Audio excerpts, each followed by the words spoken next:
Hey everybody, Peter Zeihan here, coming to you from a snowy Colorado. Today we're going to talk about what's going on in the Persian Gulf. There's something called the COP28 conference going on, which is the United Nations Global Climate Change Update Conference. The acronym stands for nothing, so don't look for it.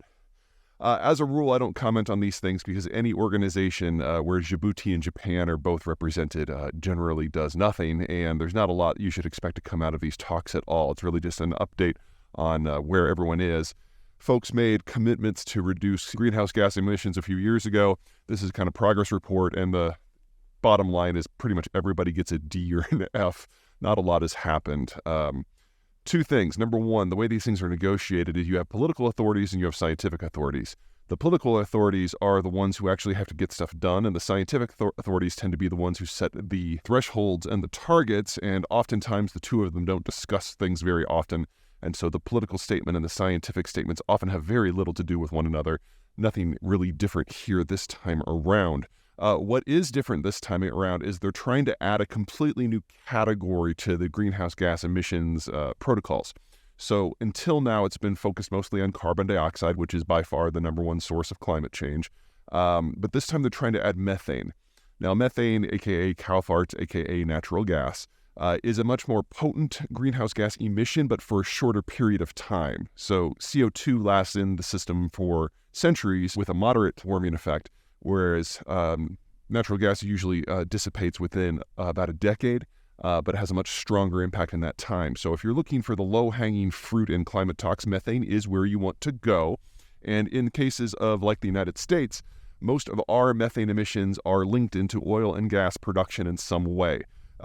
In a lot of oil production in shale fields, natural gas comes up as a byproduct. And so really all you need to do is have better sealant on the pipelines and the production system. You would have a pretty outsized impact on methane emissions from a climate point of view. In addition, a lot of these things pay for themselves because natural gas is a product that can then be sold into the power system or the chemical system.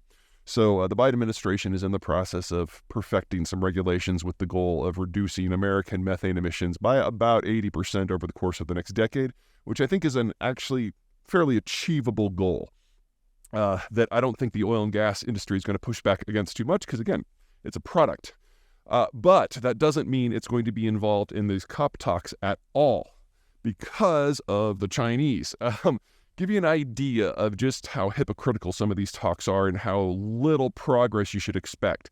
The Chinese are against involving methane as an emission target because most of their methane is a byproduct of their coal production.